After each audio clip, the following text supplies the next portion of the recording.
இன்றைய தினத்திலே நாம் இந்த வெளிப்படுத்தல் யோவானுக்கு வெளிப்படுத்தின இயேசு கிறிஸ்து வெளிப்படுத்தினதிலே சபைகளை குறித்து அவர் என்ன கூறினார் என்பதை கடந்த 7-8 வாரங்களாக நாம் அதை தியானித்து வருகிறோம். இன்று முடிவாக கடைசியாக இந்த பாடத்துக்குள் போவதற்கு முன்னதாக யோவானுக்கு வெளிப்படுத்தின விசேஷத்தின் 1வது அத்தியாயத்திலே 3வது வசனத்தை ஒரு முறை நாம் படிப்பது நன்றாக இருக்கும். அதிலே இந்த தீர்க்க தரிசன வசனங்களை வாசிக்கிறவனும் கேட்கிறவர்களும் இதில் எழுதியிருக்கிறவைகளை கை கொள்ளுகிறவர்களும் பாக்கியவான்கள், காலம் சமீபமாயிருக்கிறது. இதை வாசிக்கிறவனும் பாக்கியவான், வாசிக்க சொல்லி கேட்கிறவர்களும் பாக்கியவான். அது மாத்திரமல்ல, இதில் எழுதியிருக்கிறவர்களை கை கொள்ளுகிறவர்களும் பாக்கியவான். நாம் வாசிக்கிறவர்களாகவும் கேட்கிறவர்களாக மாத்திரமல்லாமல் இதை கை கொள்ளுகிறவர்களாக இருப்போம். காரணம், தேவன் எச்சரிக்கிறார், காலம் சமீபமாயிருக்கிறது. இந்த 7 சபைகளை குறித்து நாம் ஒவ்வொரு சபையில் உள்ள சாதகம் பாதகமான சூழ்நிலைகள் என்ன, அதற்கு தேவன் கண்ட பாராட்டக்கூடிய காரியங்கள் என்ன, குறைகள் என்ன, குறைகளே நிவர்த்தி செய்ய அவர் சொன்ன ஆலோசனைகள் என்ன, தவறினால் கிடைக்கக்கூடிய தண்டனை என்ன, அவர் சொன்னதை கேட்டு மேல் எழும்பி வருகிறவனுக்கு கிடைக்கக்கூடிய பலன் என்ன என்பதை குறித்து ஒவ்வொரு சபைக்கும் குறித்ததை குறித்து நாம் படித்து வந்தோம். இந்த 7 சபைகளினுடைய காரியத்தை அநேக வேதாகம கல்லூரிகள் மற்ற இடங்களிலே வேறு விதமாகவும் படிப்பார்கள். அதாவது இயேசு கிறிஸ்து முதல் இன்று வரை உள்ள அந்த 2022 வரை இன்று வரை உள்ள சபைகளே 7 கால பிரிவுகளாக பிரித்து இது ஒவ்வொன்றும் இந்த ஒவ்வொரு சபையை போலவே இருந்தது என்று படிக்கிறவர்களும் உண்டு. எபேசு சபையை குறித்த செய்திகள்லாம் இயேசு கிறிஸ்துவுக்கு பின் கிபி 30 100 வரை இருந்த சபை. இயேசு உயிர்த்தெழுந்த முதல் கடைசி அப்போஸ்தலர் யோவானுடைய காலம் முடிவு வரைக்கு இருந்த சபை இப்படியாக இருந்தது என்று சொல்வார்கள், முழு உலகளாவிய சபைகள். அடுத்ததாக இயேசு கிறிஸ்துவுக்கு பின் 100வது வருஷத்திலிருந்து 311வது வருடம் வரைக்கு அல்லது 323வது வருடம் வரைக்கு, இதில் கொஞ்சம் காலக்குறிப்புகளிலே வேத வல்லுநர்களுக்கு கொஞ்சம் முன்பின் மாறுதல் உண்டு. அதாவது யோவான் கடைசி அப்போஸ்தலன் யோவான் முடிந்ததற்கு பின்பு கான்ஸ்டான்டைன் அரசன் ரோம பேரரசனாக வருகிற வரைக்கு சபைகள் உபத்திரவத்துக்குள்ளாக கடந்து சென்றது. அந்த காலத்தை சிமிர்னா சபையோடு ஒப்பிட்டு பார்ப்பார்கள். கான்ஸ்டான்டைன் காலத்திலே கிறிஸ்தவம் அரசாங்கத்தில் அங்கீகரிக்கப்பட்ட ஒரு மதமாக மாறியது. அதற்கு பிறகு கிறிஸ்தவர்கள் சபையினுடைய தலைவர்கள் ஐக்கியங்கள் உருவானது. அந்த ஒரு காலகட்டத்தை பெர்கமு சபையோடு ஒப்பிட்டு கிறிஸ்து பிறந்த பின் 323 358வது வருடம் வரைக்கும் சபை எப்போது உலகத்தோடு இணைந்து ஒரு காம்ப்ரமைஸுக்குள்ளாக உலகத்தோடு சமரசம் செய்த ஒரு சபையாக மாறிவிட்டது என்பதை குறித்து கணக்கெடுத்துக் கொள்வார்கள். அதே போல அதற்கு அடுத்த தியத்திரா சபை 590வது வருடத்திலிருந்து 1517 வரை, அதாவது போப் தன்னுடைய வல்லமை அரசாங்கத்திற்கு மேலாக ராஜாக்களுக்கு மேலாக போப் தன்னை உயர்த்தின அந்த காலத்திலிருந்து மறுமலர்ச்சி உருவாகிற வரைக்கும் சபையினுடைய இதற்கு விரோதமாக போப்பினுடைய ஆளுகை தவறு என்று சொல்லி மறுமலர்ச்சி புரொட்டஸ்டன்டிசம் அந்த உருவாகிற அந்த காலம் வரைக்கும் உள்ளது தியத்திரா சபையோடு ஒப்பிட்டு பேசுவார்கள். அதற்கு பின் உள்ள காலத்திலே மறுமலர்ச்சி உருவாகியும் அது முழு வீச்சில் போகாமல் கொஞ்சம் அப்படியே டவுனுக்குள்ள போயிருச்சு. அது திருப்பி ஒரு ரிவைவல் உருவானது சபையில. மெத்தடிஸ்ட் என்கிற காலங்கள் சபைகள் உருவானது. அது வரைக்கும் உள்ள காலகட்டத்தை 1517 1755 வரைக்கும் உள்ள காலகட்டத்தை சர்தை சபைக்கு உதாரணமாக குறிப்பிடுவார்கள். அந்த மெத்தடிஸ்ட் காலம் ஆரம்பமானதிலிருந்து 1755 1900வது வருடம் வரைக்கும் மிஷனரிகள் காலம் என்றும் தேவனுடைய கிருபையை பெற்ற ஒரு அந்த காலகட்டத்தில் தான் முழு உலகத்தை சுவிசேஷமாக்க வேண்டிய வாஞ்சியோடு அநேக மிஷனரி ஸ்தாபனங்கள் உருவாகி உலகம் முழுவதும் மிஷனரிகள் சென்றார்கள். வேதாகமங்கள் மொழிபெயர்க்கப்பட்டது, வேதாகமத்துக்குரிய காரியங்கள் சபை வளர்ச்சிக்குரிய காரியங்கள்லாம் நடந்தது. இதையெல்லாம் பிலதெல்பியா சபையினுடைய அந்த செய்தியோடு ஒப்பிட்டு பார்ப்பார்கள். அந்த 1900 வருடத்திலிருந்து இயேசு கிறிஸ்துனுடைய 2ஆம் வருகை வரை இப்பொழுது நாம் இருக்கிற இந்த காலகட்டத்தை லவோதோக்கியா சபைக்கு, அனலற்ற கிறிஸ்துவை புறக்கணித்த அந்த ஒரு சபைக்கு ஒப்பாக படிப்பார்கள், பிரித்து வைத்து படிப்பார்கள். இதை பொதுவாக எப்படியாக வீழ்ச்சி கொஞ்சம் கொஞ்சமாக வந்து எங்கே வந்து முடியும் என்பதற்காக படிக்கலாம். ஆனால் ஆழமாக இதை படித்து பார்த்தால் அப்படி அல்ல என்பதும் அறியலாம். ஒரு பொதுவாக ஒரு கருத்துக்கு படிக்கலாம் ஒழிய இதை குறித்து தான் இயேசு இப்படி சொன்னார் என்று சொல்ல முடியாது.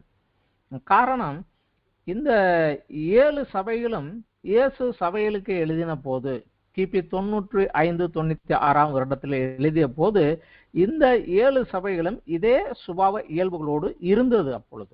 அப்பொழுதே இருந்தது.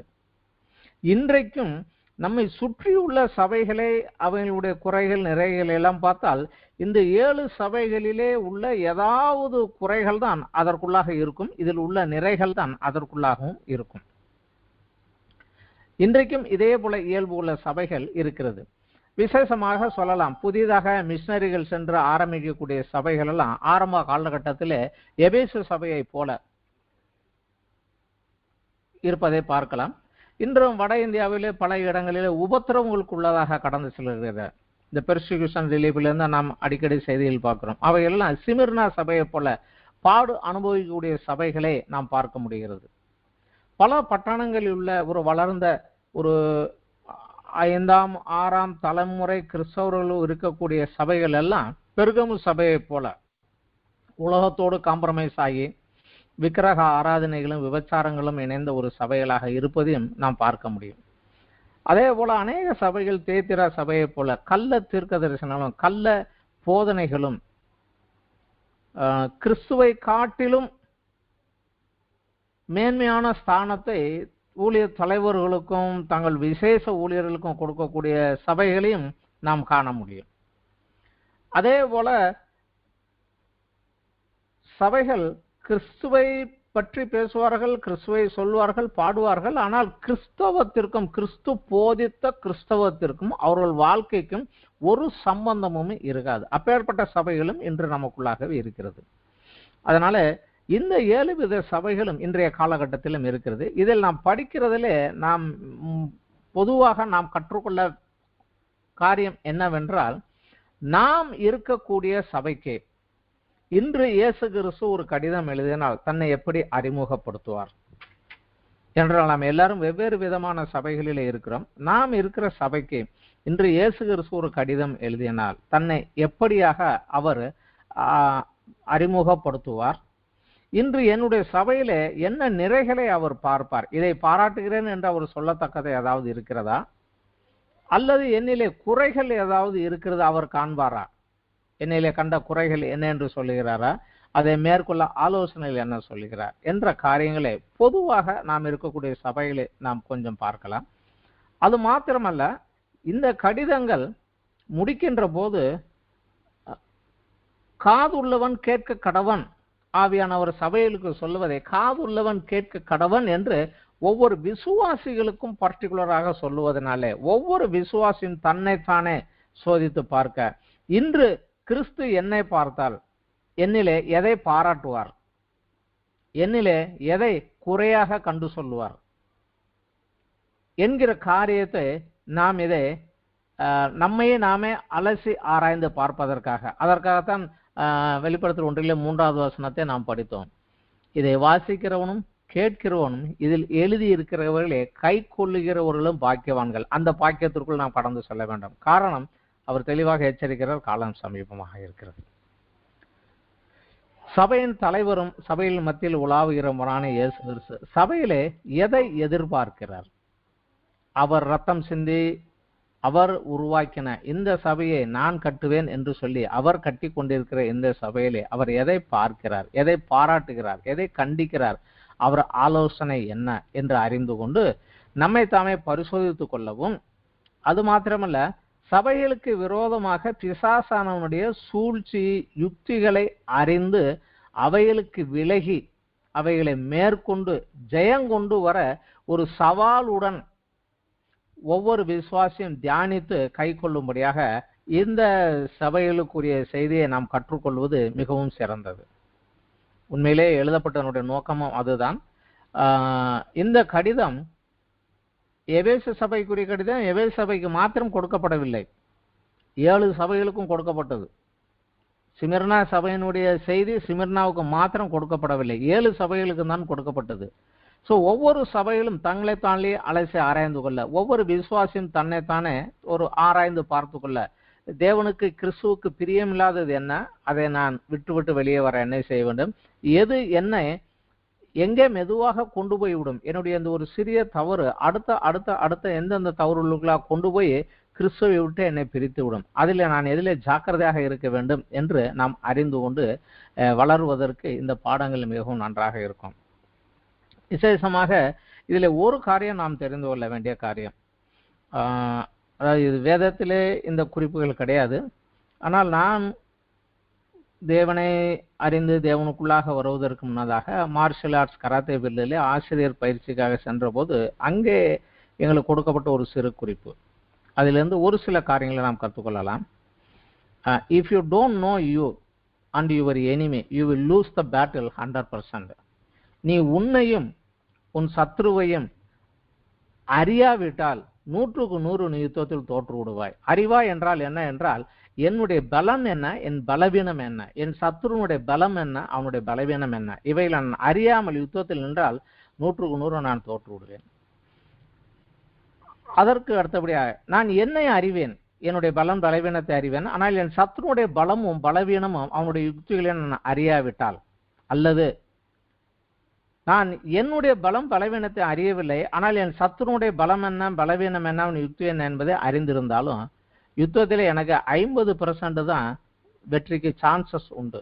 ஆனால் 50% வெற்றி ஒரு வெற்றி அல்ல. ஒன்று 2 பேருமே செத்து போயிருக்கணும், இல்லை 2 பேருமே காயப்பட்டு அவுட் ஆகிருக்கணும், அந்த கண்டிஷன் தான் போயிடும். ஆனால் நான் என்னை அறிந்து, என் பலம் என் பலவீனம் அறிந்து, என் பலத்தை நான் வளர்த்து, என் பலவீனத்தை நான் மேற்கொண்டு, என் சத்துனுடைய பலம் பலவீனத்தை அறிந்து, அவன் பலவீனத்திலே அவனை நான் தாக்கி, அவன் பலத்தை நான் ஒதுக்கி, நான் அவனோடு யுத்தம் பண்ணினால் 100% நான் ஜெயிக்க முடியும். ஆனால் யுத்தத்தில் வெற்றி என்பது 100% அல்ல, அதற்கு மேலாக வேண்டும். இது வேதத்தில் நான் கற்றுக்கொண்ட பாடம் கிடையாது, நான் இதற்கு முன்னதாக கற்றுக்கொண்ட ஒரு பாடம். அதாவது 10 அடி ஆழம் நீளம் அகலம் உள்ள ஒரு கிணறை ஒருவன் தாண்ட வேண்டும் என்றால் 10 அடி தாண்டி பிரயோஜனம் கிடையாது. 10 அடி தாண்டினாலும் உள்ளுக்குள்ளதான் விழுந்துருவான். அவன் ஒரு 12 அடி இல்லை 13 அடி தாண்டினா தான் அந்த பக்கம் போய் நிற்பான். இதுதான் யுத்தத்தில் வெற்றிக்குரிய ஒரு தத்துவம். அவனை காட்டிலும் கொஞ்சம் அதிகமாக இருக்க வேண்டும். ஆனால் இயேசு கிறிஸ்து நமக்கு எல்லாவற்றையும் சொல்லிவிட்டார், எல்லாவற்றையும் தெளிவாக விளக்கி கொடுத்து விட்டார். இதை நாம் சரியாக அறியாததினாலே, நான் யார், என்னை அழைத்தவர் யார், எதற்கு அழைத்தார், என்னுடைய டெஸ்டினி என்னுடைய முடிவு எங்கே இருக்கிறது, அதை நோக்கி நான் பயணிக்கிறேன் என்பதை அறிந்து அவர் எனக்கு கொடுத்த பலத்தை நான் உபயோகப்படுத்திக் கொண்டு நின்றால், அதே நேரத்தில் என் சத்ரு யார், அவனுடைய ஆரம்பம் என்ன, அவனுடைய முடிவு என்ன, எனக்கு விரோதம் அவன் வருவதற்குரிய காரணம் என்ன, அவனால் என்ன செய்துதான் என்னை ஜெயிக்க முடியும், அவனுடைய பலம் என்ன, அவனுடைய பலவீனம் என்ன என்பதை நான் அறிந்து அவனோடு நான் யுத்தம் செய்ய வேண்டும். ஆனால் சபை சாத்தானோடு யுத்தம் செய்யும்படியாக இயேசு கிறிஸ்து நம்மை அழைக்கவில்லை. ஏனென்றால் அவர் ஏற்கனவே அவனை ஜெயித்து விட்டார். அதனால அவன் ஆளுகையின் கீழ் இருக்கிறதே என் நாமத்தை கொண்டு நீ சுதந்திரித்துக் கொள் என்றுதான் நம்மை அனுப்புகிறார். அந்த ஜெயித்த கிறிஸ்துவனுடைய அதிகாரத்தையும் வல்லமையும் பெற்று அவனை விரட்டி அவன் ஆளுகையில் உள்ளதை நாம் சுதந்திரிக்கும்படியாகத்தான் என்று அவர் சபைக்கு ஒரு பொறுப்பை கொடுத்திருக்கிறார். அந்த ஸ்தானத்திலிருந்து நாம் செல்ல வேண்டும். இன்று அநேகமாக கிறிஸ்தவர்களுக்கு கிறிஸ்துவின் மேல் இருக்கக்கூடிய அவருடைய வல்லமை, அவருடைய ஞானம், அவருடைய சாமர்த்தியம், அவருடைய கிருபை, அவர் பலன், இவைகள் மேல் இருக்கக்கூடிய விசுவாசத்தை காட்டிலும் பிசாசின் மேல் இருக்கக்கூடிய பயம் அதிகம். அதை தேவன் தன்மேல் இருக்கக்கூடிய அபிசுவாசமாக எடுத்துக்கொள்வார். அதனால்தான் அவனை கண்டு ஜெயிக்க முடியாமல் திணறி கொண்டிருக்கிறான். அவன் தோற்று போன ஒருவன், என்னோடு இருக்கிறவர், அவர் என் பேரை சொன்னாலே போதும் அவனை விரட்டிடலாங்கிறார். அந்த ஒரு தைரியத்தோடு விசுவாசத்தோடு முன்னாடி செல்ல முடிய அழைக்கப்படுகிறோம். இப்பொழுது இதில் விசேஷமாக பொதுவாக 7 சபைகளையும் நாம் நிவர்த்தி பார்க்கலாம். 7 சபைகளிலும் அவர் எதை பார்க்கிறார்? எல்லா சபைகளிலும் அவர் சொல்லக்கூடிய முதல் வார்த்தை, உன் கிரியையை நான் அறிவேன்.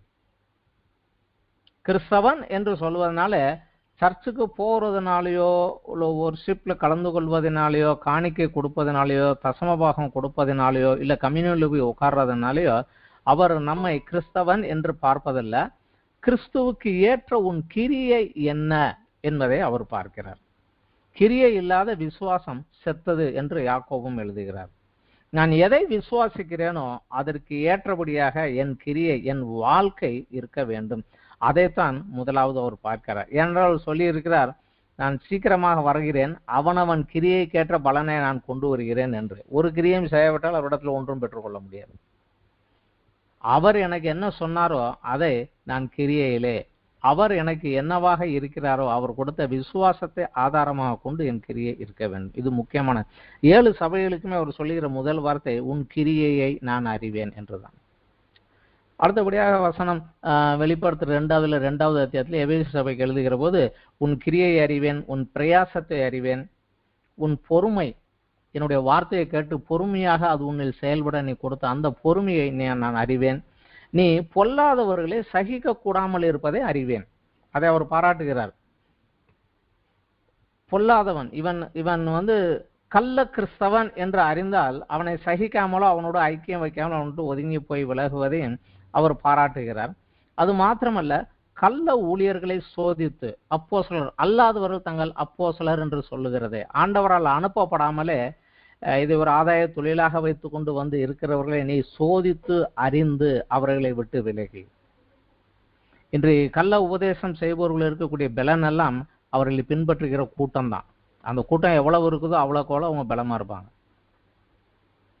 ஸோ இதையும் அவர் சொல்லுகிறார், ஊழியனை சோதி. ஏன்னா கடைசி காலமாக அவர் கடைசி காலத்தின் எச்சரிக்கை சொல்லுகிற போது ஒருவனும் உன்னை வஞ்சிக்காதபடி எச்சரிக்கையாயிரு. அநேக கள்ள கிறிஸ்தவர்கள், கள்ள ஊழியர்கள், கள்ள போதர்கள், கள்ள தீர்க்கதரிசிகள் எழும்பி அநேகரை வஞ்சிப்பார்கள், ஜாக்கிரதையாயிரு என்று இருக்கிறார். ஸோ அதிலும் நாம் கொஞ்சம் இதையும் அவர் பாராட்டுகிறார். அடுத்ததாக சிமிர்னா சபைக்கு சொல்லுகிற போது உபத்திரவத்தை சகித்து கொண்டு நீ பொறுமையாயிருந்தது. உனக்கு போராட்டங்கள் உபத்திரவங்கள் இருந்தது, ஆனாலும் நீ அவைகளை எதிர்த்து போராடாமல் அவைகளை சகித்து கொண்டு பொறுமையோடு என்னை நோக்கி உனக்கு கொடுக்கப்பட்ட ஓட்டத்தில் நீ ஓடினாய், நீ இளைப்படையாமல் பிரயாசப்பட்டாய், இவைகளை நான் பாராட்டுகிறேன் என்று சொல்லுகிறார். உனக்கு இருக்கக்கூடிய உபத்திரவங்களை நான் அறிவேன் என்கிறார். நமக்கு விரோதமாக யார் யார் என்ன செய்கிறார்கள் எல்லாவற்றையும் அவர் அறிவேன் என்கிறார். உபத்திரவத்தை நான் அறிவேன் என்று சொல்லுகிறார். அதே போல உன் விசுவாசத்தை நீ மறுதலியாமல் இருக்கிறது. அத்தியாயம் 2:13 அவர் சொல்லுகிறாரு, உன் விசுவாசத்தை நீ மறுதலியாமல் இருக்கிறதையும் நான் அறிவேன் என்கிறார். ஏனென்றால் உங்களுக்குள்ளே எனக்கு உண்மையான சாட்சியான அந்திப்பா என்பவன் கொல்லப்பட்ட நாட்களிலும், ஒரு உண்மையான விசுவாசி கொல்லப்பட்ட போது பயந்து போய் உன் விசுவாசத்தை விட்டு பின்வாங்கி விடாமல் நீ உன் விசுவாசத்தை மறுதலியாமல் நின்றாயே, அதையும் நான் அறிவேன் என்று சொல்லுகிறார். அடுத்தபடியாக வருகிற போது உன்னுடைய அன்பு தியத்திரா சபைக்கு அவர் எழுதுகிற போது சொல்கிறார், உன்னுடைய கிரியை, உன் அன்பு, உன் ஊழியம், உன் விசுவாசம், உன் பொறுமை, நீ முன்பு செய்த கிரியையிலும் பின்பு உன்னுடைய கிரியைகளை அதிகரித்ததையும் நான் அறிவேன் என்கிறார். காரியங்கள் எல்லாம் வளர்ந்து கொண்டுதான் போய்கொண்டு இருக்கிறது, நான் அறிவேன் என்று சொல்லுகிறார். அடுத்தபடியாக சபைக்கு வருகிற போது அவர் சரதை சபைக்கு வருகிற போது என் நாமத்தை நீ மறுதலியாமல் இருந்ததை நான் அறிவேன் என்கிறார். என் நாமத்தை நீ மறுதலியாமல் இருந்தது 3வது அத்தியாயத்திலே 8வது வசனத்திலே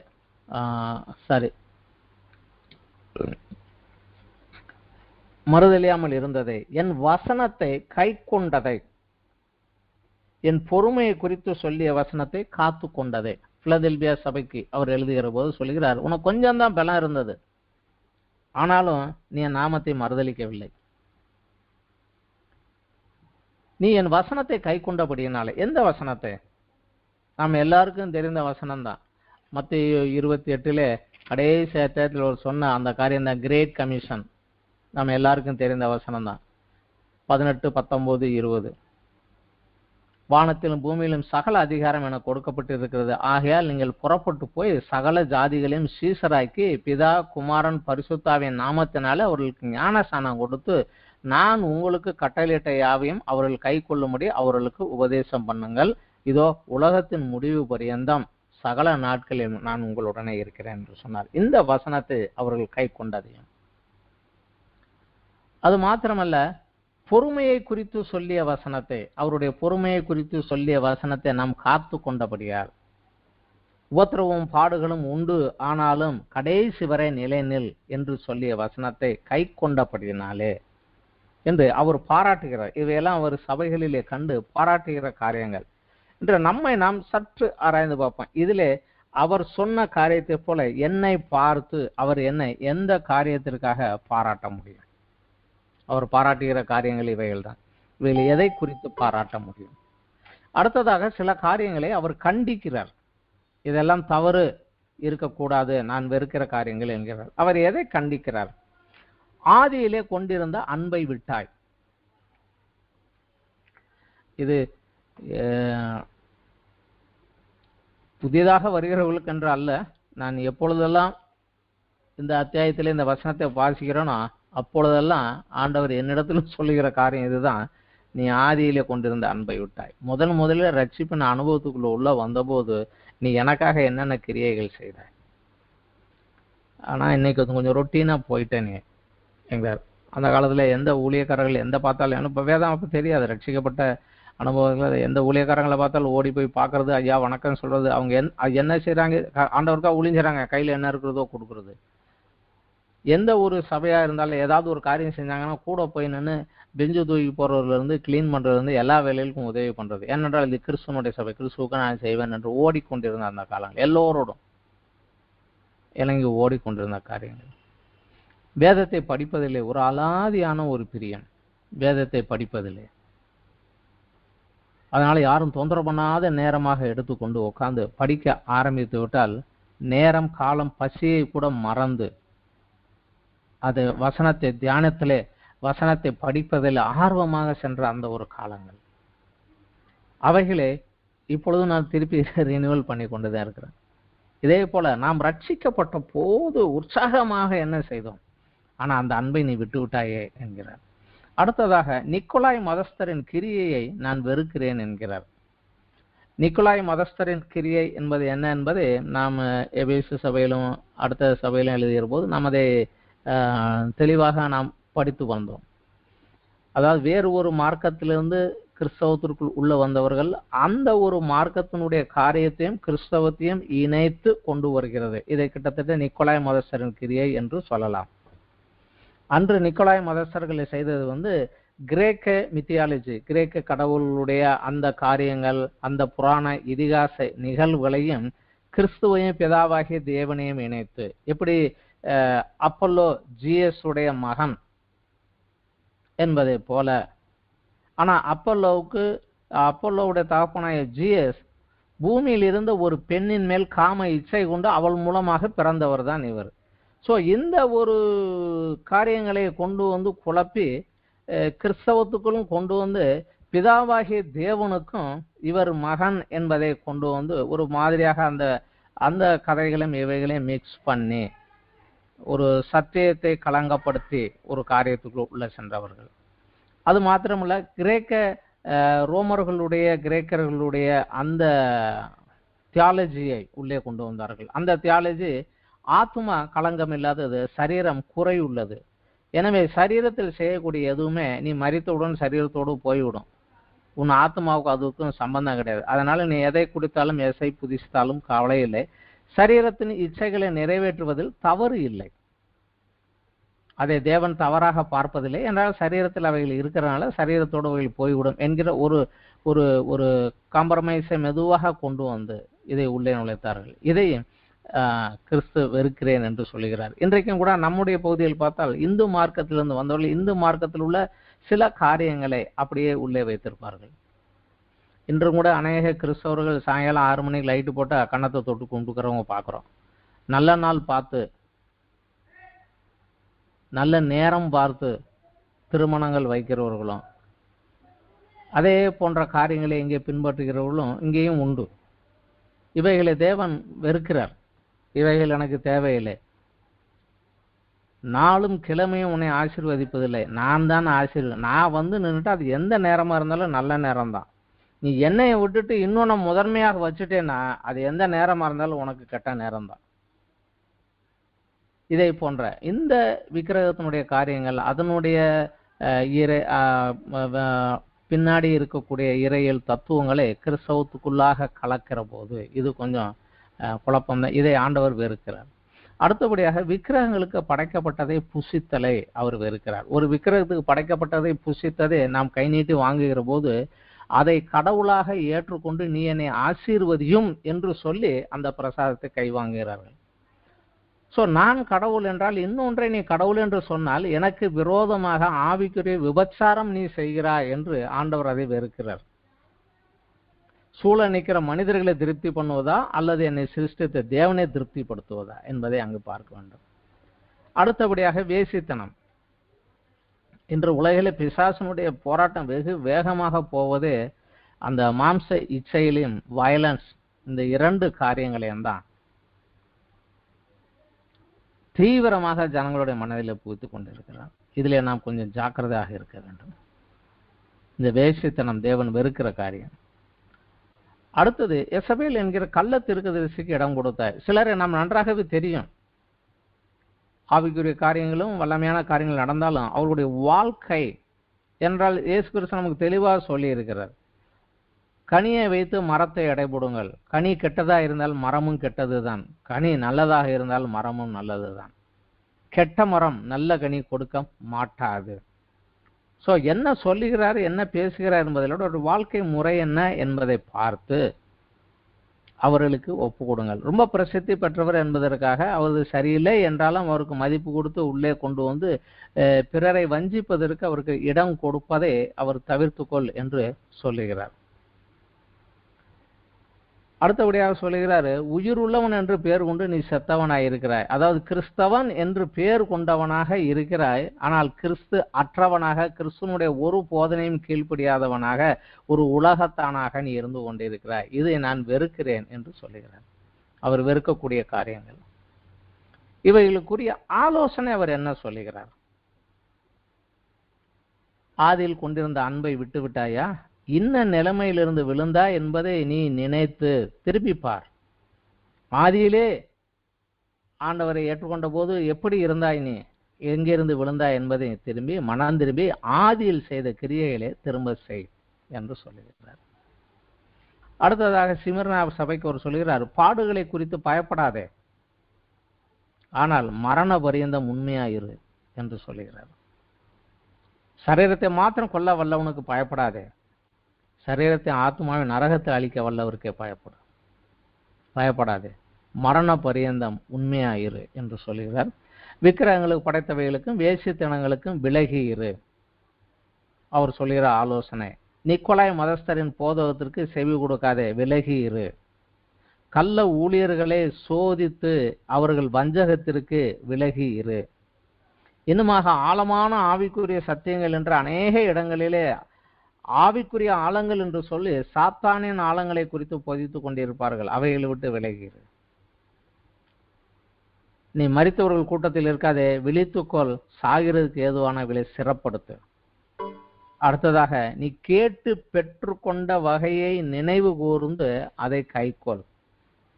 நீ என்னிடத்தில் என்ன சொல்லி என்னை ரட்சியும், என் பாவங்களை மன்னியும் என்று சொல்லி என்னிடத்தில் என்ன சொல்லி கேட்டு நீ பெற்றுக்கொண்டாயோ, என்ன செய்வேன் எப்படி இருப்பேன் என்று பெற்றுக்கொண்டாயோ அதை நினைவு கூர்ந்து அதை கைக்கொள்.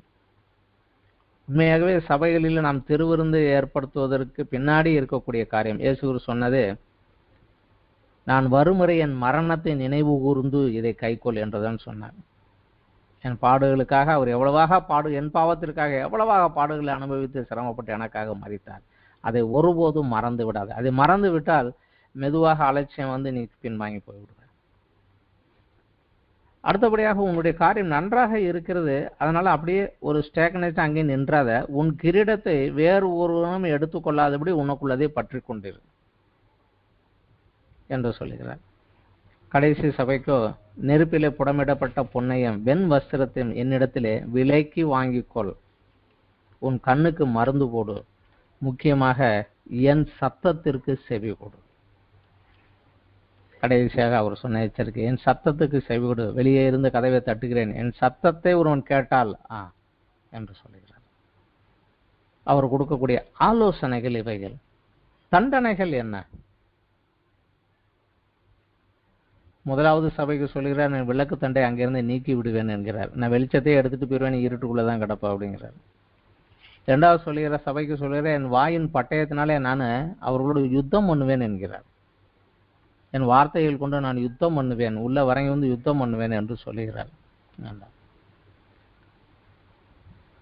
கடைசியாக அந்த ஒரு சபைக்கு அவர் சொல்லுகிறார், உன்னை மிகுந்த உபத்திரவத்தில் தள்ளுவேன், அவர்கள் பிள்ளைகளை கொல்லவே கொல்லுவேன் என்கிறார்.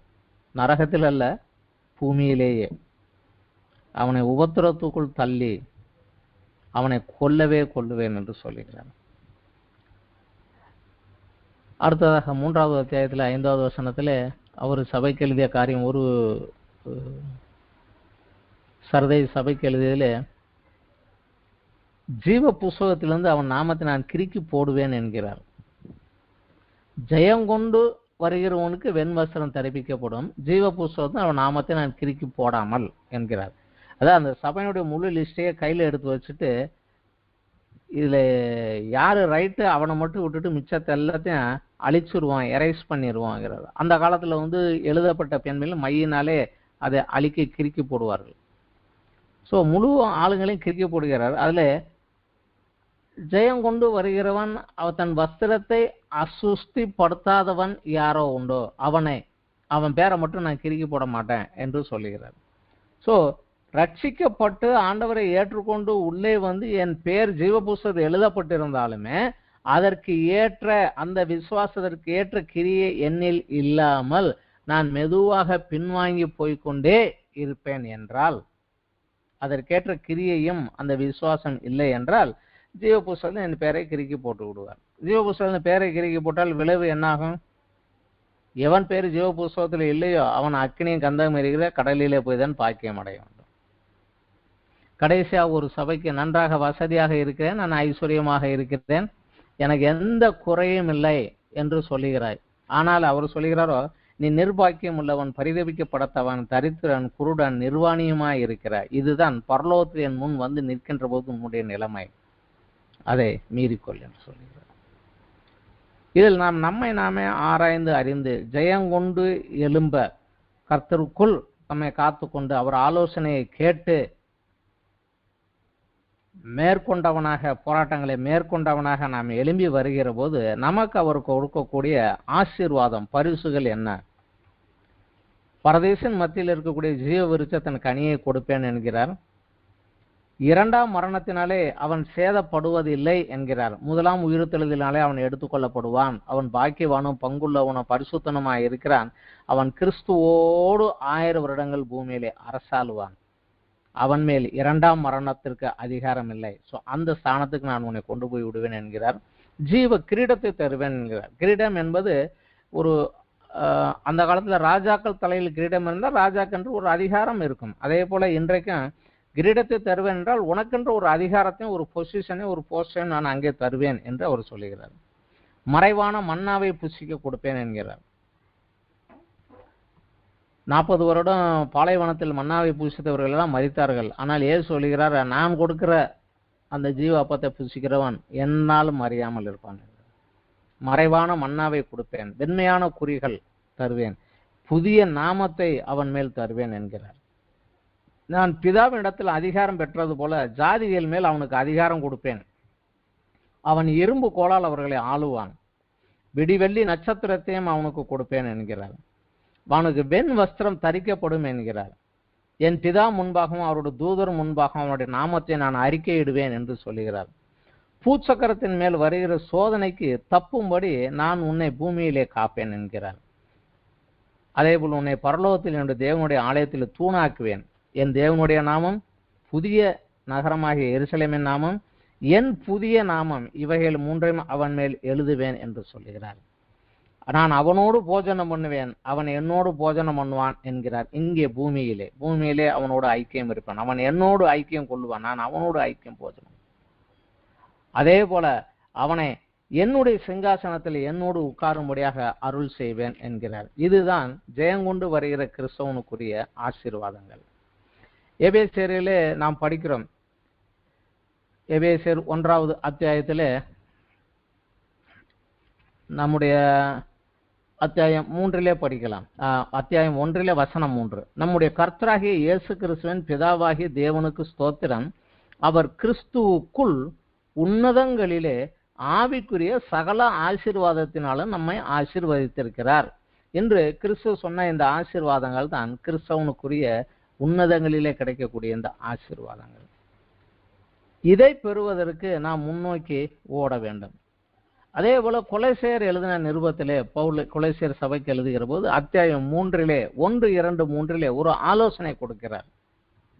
நீங்கள் கிறிஸ்துவுடனே எழுந்தது உண்டானால், அதற்கு 2வது அத்தியாயம் 12வது வசனத்தில் கிறிஸ்துவோடு எழுவது என்றால் என்ன என்று அவர் சொல்லுகிறார். ஞானஸ்தானத்தினாலே அவரோடு கூட அடக்கம் பண்ணப்பட்டவர்களாகும், அதிலே அவரை மரித்தோரிலிருந்து எழுப்பின தேவனுடைய செயலின் மேலுள்ள விசுவாசத்தினாலே அவரோடு கூட எழுந்தவர்களாகவும் இருக்கிறீர்கள் என்று சொல்லி 3வது அத்தியாயத்தில் 1வது வசனத்தில் சொல்லுகிறார். நீங்கள் கிறிஸ்துவோடு கூட எழுந்தது உண்டானால் கிறிஸ்து தேவனுடைய வலது பாரிசத்தில் வீற்றிருக்கும் இடத்திலுள்ள மேலானவைகளையே தேடுங்கள், பூமியில் உள்ளவைகளை அல்ல, மேலானவைகளையே தேடுங்கள். ஏனென்றால் நீங்கள் மரித்தீர்கள், உங்கள் ஜீவன் கிறிஸ்துவுடன் தேவனுக்குள் மறைந்திருக்கிறது.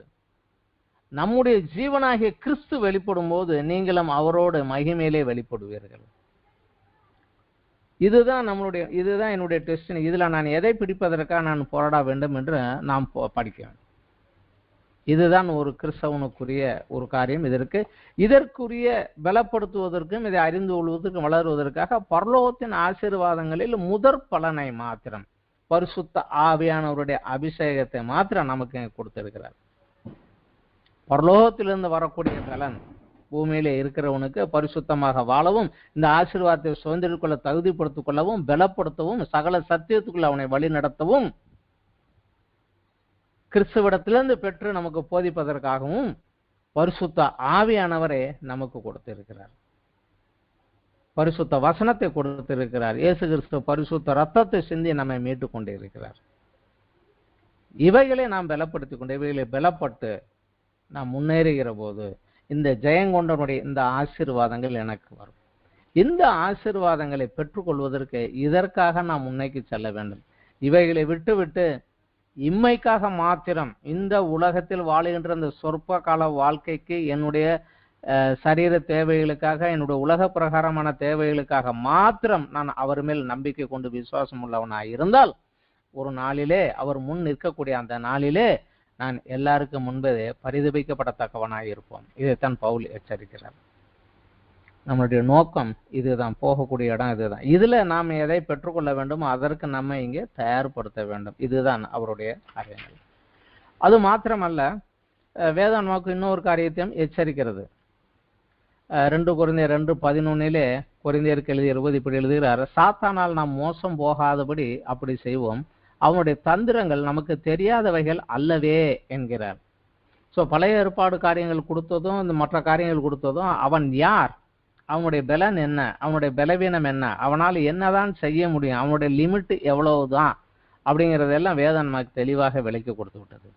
அவன் நமக்கு விரோதமாக செய்யக்கூடிய சூழ்ச்சிகள் என்ன என்பதையும் வேதம் நமக்கு போதிக்கிறது. இந்த நாம் கற்றுக்கொண்ட இந்த 7 சபைகளுக்குரிய காரியத்திலே அவனுடைய போராட்டம் எப்படி இருந்தது, அவன் எப்படியாக சபைக்கு விரோதமாக செயல்பட்டான் என்றால், காரியங்களில் அதிகமாக ஈடுபட வைத்து ஒரு அன்பற்ற கிரியையிலே நம்மை தூண்டுவது.